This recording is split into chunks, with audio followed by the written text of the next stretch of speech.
Friend is at the desk and goes, "Oh, you work at Harley Davidson." I was like, I just thought it was cute. She was like, "Dummy, is that wearing a Target shirt?" Harley Davidson. That's kind of cute. That you would wear that if you worked there? I don't know, probably not. It looks like a worker shirt, but it's very well made. All right, you ready? Mm-hmm. I saw all the motorcycles. Okay. Hi, YouTube world. Hey guys, Welcome back to Mad Mix. I'm your host, Mary and Tiara. We're happy to have you back for another show. So we're gonna jump right in. Do you like the new scenery? Do you like the new backdrop? So we love being outdoors, but Texas is hot, baby. It's hot. So we thought we'd bring things indoors. We have our backdrop, our futon of truth that we got just for y'all. And we're just changing it up a little bit. Let us know what you think. We're always happy to hear from you. Without further ado, let's jump right into today's episode. So the main inspiration behind this video is May was quite the month. It was a lot. We started out the month with finding out about Cardi B and her new boo thing, Stefon, who has a very interesting reputation. Then we had Halle Bailey and DDG, a streamer who apparently was putting hands on the Little Mermaid. And then we wrapped it up with Wizard Liz the Wiz. Honestly, I've never heard of this girl until this whole controversy broke out.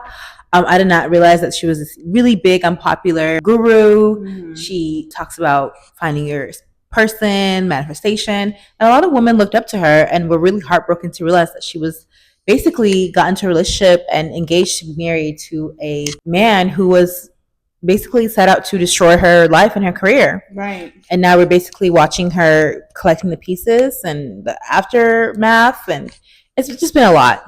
But I just wanted to say part of this inspiration is because time and time again, we see these women who are in the public eye and these partners that also are in the public eye or have some kind of visibility. And the main thing in each situation that kind of stood out was the fact that these men have histories that these women can look up. With Cardi B and her new boo, Stefon, he has a very outspoken baby mother who has countlessly times gone online to talk about exactly what kind of man he is. Right. How he's treated her in this pregnancy, how he's left her.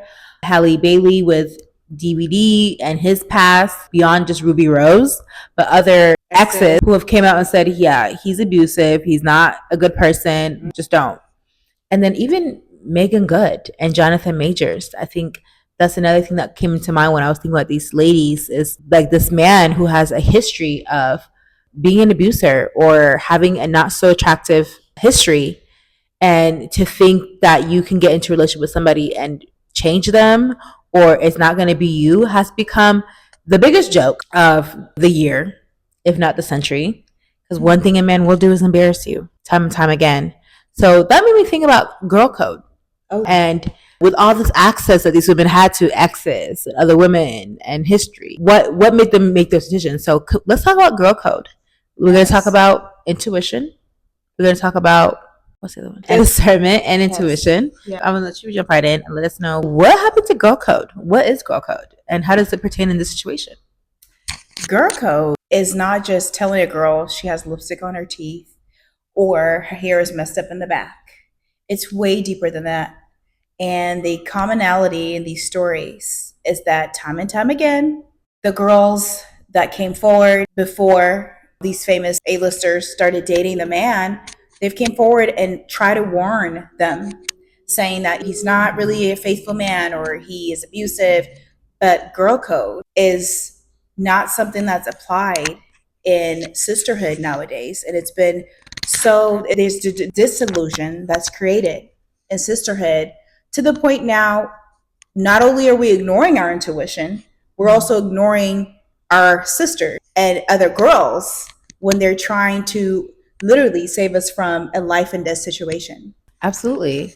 Mm-hmm. So one thing that stood out that you said was that it's the broken sisterhood that we have. Mm-hmm. Sure, women aren't perfect. We know that, obviously. We're women. We deal with women every day. You don't have to tell us that. But what you said and what I'm hearing is that We have gotten to a point where we think that these examples, particularly these women, thought they're so much more special, that they're so much more different than other women, that they're not going to experience the same fate that these women have. Even though we know that men rarely change their stripes, and that people, men, women, persons alike, we're people of habit. And even when you meet somebody, you can have a certain facade, a mask, but you can eventually drop that. And you can eventually go back to what your default is. Yes. Unless you've done some serious, deep, reflective inner work, which is rare for people. Let's not lie. We're not all out here doing the work. Even the ones that are saying they're doing the work, they're not. And even if you do, we all have a blueprint that we all have at the end of the day. We all have our morals and the way that we move. And these women thought they were so special that the women before them that were basically trying to warn them, even most particularly the Halle situation with Ruby Rose, exes, and all that stuff, they were telling her, hey, girl, she came out and said it. He put his hands on me. Yeah. He did. And he's not a good person.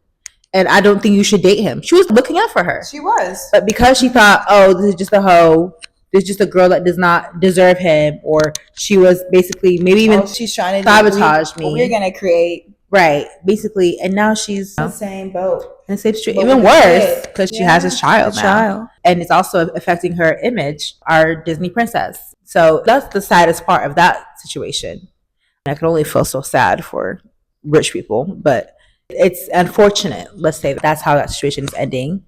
And when it came to the most recent news with Wizard Liz, you can be as powerful as you like to think you are, but having a person that can study you, mimic the person that you are, being such an open book to the world, literally has been at her detriment. Mm-hmm. And whether she knew about this person's past, we knew that she knew from this interviews that we saw. You could tell in her eyes that she knew something was up. So let's talk about intuition and discernment.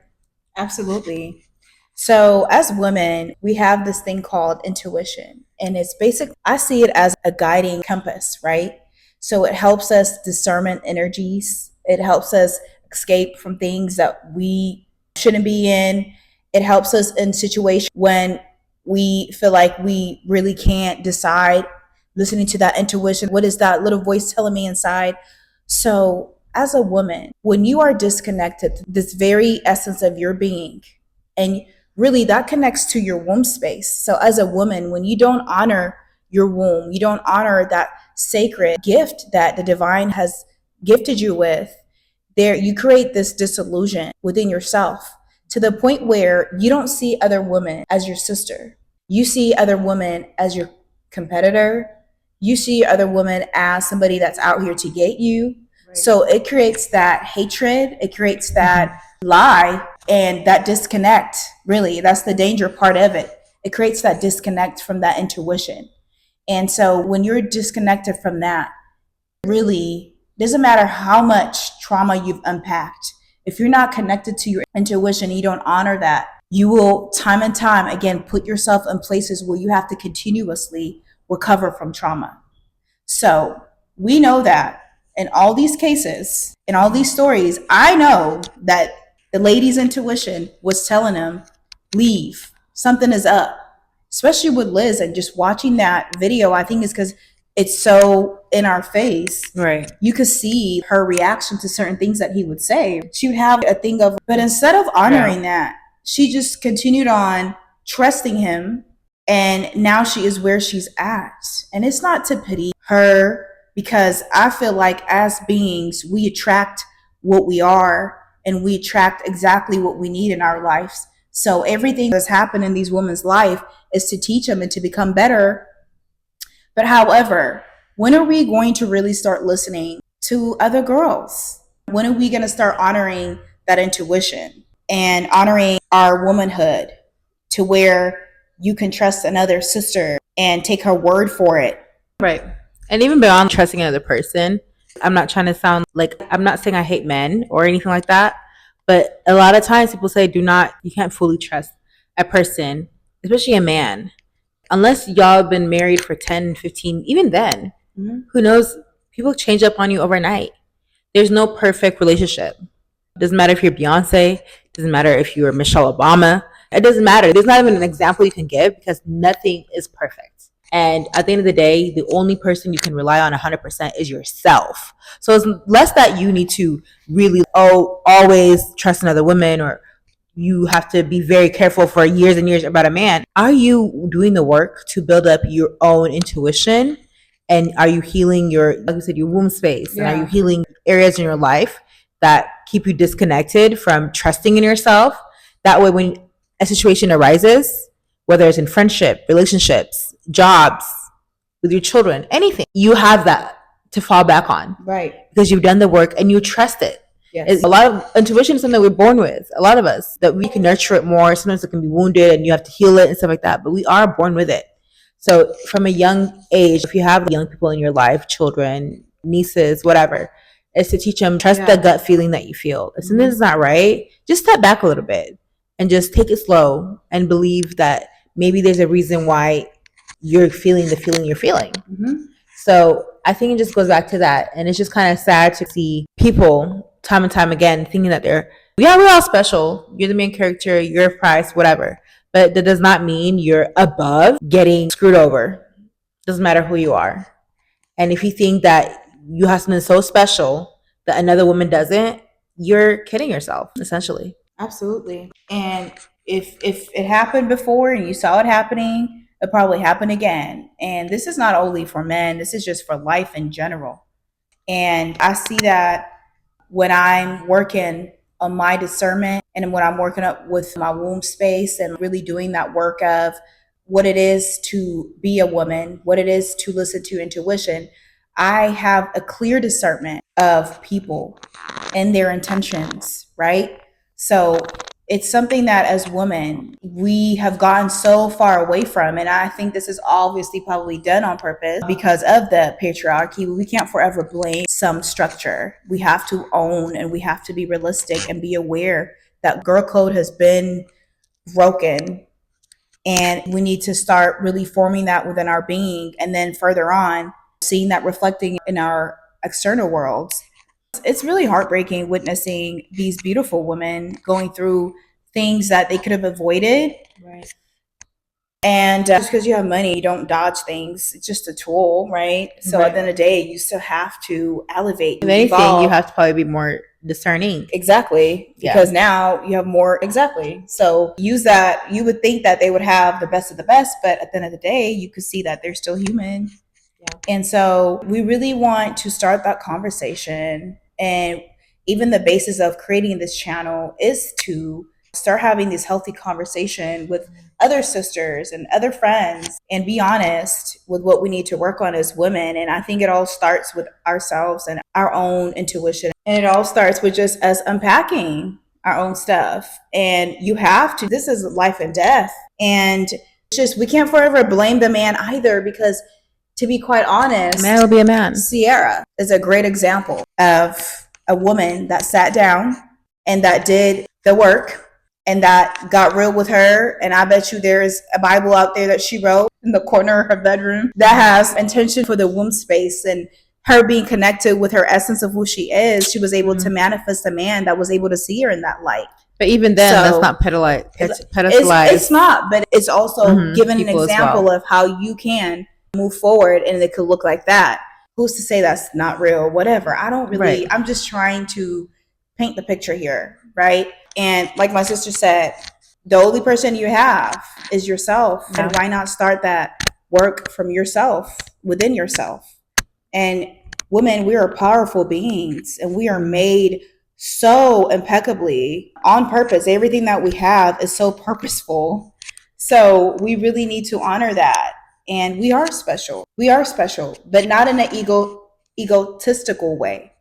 Special in having this compass, but being able to also use and utilize that compass to better yourself.